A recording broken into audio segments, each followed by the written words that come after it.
Shalom, selamat pagi Bapak Ibu Saudara yang dikasihi Tuhan Yesus.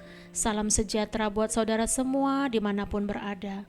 Saya mengajak Bapak Ibu Saudara untuk bersaat teduh dan berdoa dalam renungan penuntun kehidupan setiap hari. Kiranya damai sejahtera dan sukacita oleh Roh Kudus senantiasa melimpah dalam hati dan kehidupan kita semua. Tema firman Tuhan hari ini berjudul Hidup Ini Berharga. Firman Tuhan terdapat di dalam Pengkhotbah 3 ayat 1. Demikianlah firman Tuhan.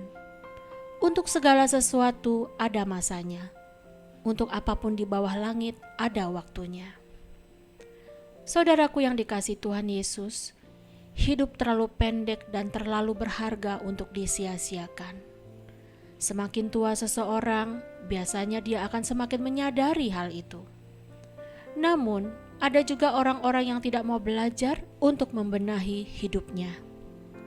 Tahukah saudara bahwa hampir di keseluruhan Alkitab, Allah mengajarkan cara yang lebih baik untuk hidup.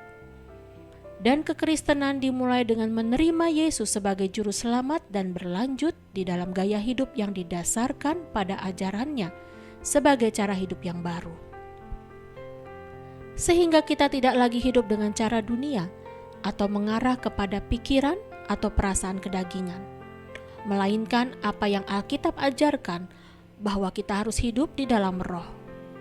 Galatia 5 ayat 25 berkata, "Jikalau kita hidup oleh roh, baiklah hidup kita juga dipimpin oleh roh." Saudara, betapa pentingnya kita menjalani hidup yang merupakan pemberian Tuhan ini dalam tuntunan rohnya. Karena sesungguhnya bukan seberapa lama kita hidup, tetapi bagaimana kita menjalaninya dan menggunakan waktu kita dengan benar. Orang dunia mengatakan bahwa waktu adalah uang. Ini merupakan ungkapan yang memiliki arti bahwa waktu sangatlah berharga bagi kehidupan manusia. Dalam Mazmur 90 ayat 10, Daud berkata, "Masa hidup kami 70 tahun, dan jika kami kuat 80 tahun, dan kebanggaannya adalah kesukaran dan penderitaan, sebab berlalunya buru-buru dan kami melayang lenyap." Daud menyadari bahwa manusia memiliki kesempatan hidup yang terbatas, sehingga ia berkata kepada Tuhan, "Ajarlah kami menghitung hari-hari kami sedemikian, hingga kami beroleh hati yang bijaksana." Mazmur 90 ayat 12.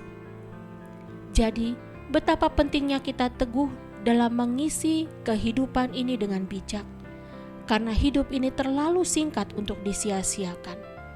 Jangan sampai kita mendengar tentang orang-orang akibat kemarahannya atau emosinya, atau dosa-dosa kecemaran yang disembunyikannya, atau hal-hal pahit yang disembunyikannya bertahun-tahun, dan ia belum sempat bertobat, tetapi mengalami hal yang tragis.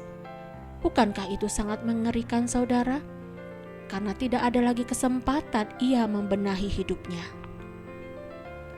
Saudaraku, bicara soal kesempatan yang berharga selalu berkaitan dengan waktu. Di dalam Alkitab kita mengenal 3 istilah mengenai waktu yang diterjemahkan ke dalam bahasa Yunani, yang memiliki arti pertama waktu kronos, waktu yang menunjukkan jam, minggu, bulan, dan tahun. Kedua, waktu aion, waktu yang dipakai untuk menunjukkan sesuatu yang kekal atau tanpa batas, seperti dimulainya awal penciptaan dan berakhir dengan kedatangan Yesus Kristus yang kedua. Yang ketiga, waktu kairos, waktu yang dipakai untuk menunjukkan kesempatan atau momentum. Galatia 6 ayat 10 berkata, "Karena itu, selama masih ada kesempatan bagi kita, marilah kita berbuat baik kepada semua orang, tetapi terutama kepada kawan-kawan kita seiman." Artinya, ketika ada kesempatan baik yang diberikan Tuhan untuk berbuat baik, berbuat baiklah saudara. Sebab mungkin ini merupakan momentum Tuhan untuk memberkati kita lebih dari sebelumnya. Jadi, waktu kairos adalah berbicara tentang waktu Tuhan bertindak untuk mendatangkan kebaikan. Tetapi waktu kairos juga berbicara tentang kesempatan, momentum bagi kita untuk melakukan sesuatu yang berharga. Jadi marilah kita menggunakan hidup ini sebagai kesempatan yang diberikan Tuhan untuk bersungguh-sungguh bertobat, saudara. Artinya, jangan lagi hidup menuruti hawa nafsu, tetapi turutilah Allah. Dan selama kita melaksanakan tugas dan tanggung jawab kita, bahkan pelayanan kita selama di bumi, lakukanlah semuanya itu untuk Tuhan, bukan untuk manusia. Teruslah menjadi terang, teruslah menjadi garam, dan teruslah berbuah yang manis. Bagi kita, menjadi orang Kristen bukanlah suatu kebetulan, tetapi Tuhan sudah merancangkannya, menghendakinya agar kita masuk dan mengalami janji Tuhan, bahkan sampai kepada kehidupan kekal. Untuk itu, responi firman Tuhan hari ini. Katakanlah dalam hati kita saat ini, hidup ini adalah kesempatan dan aku tidak akan membuatnya menjadi sia-sia. Amin. Mari kita berdoa.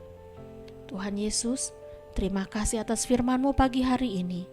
Kami menyadari bahwa tidak ada yang kekal di bumi ini, bahkan hidup kami seperti rumput yang tumbuh dan hidup hari ini, tetapi besok ia akan layu dan mati.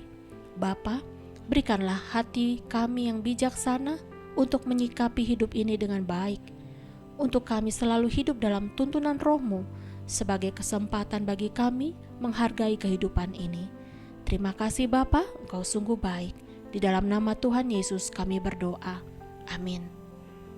Kiranya berkat yang sempurna dari Allah Bapa kita, kasih karunia dari Tuhan Yesus Kristus, dan persekutuan yang indah dengan Roh Kudus menyertai kita semua dari sekarang ini sampai selama-lamanya. Maju terus dalam tuntunan Tuhan, saudara. Tetap semangat. Sampai jumpa esok hari. Tuhan Yesus memberkati.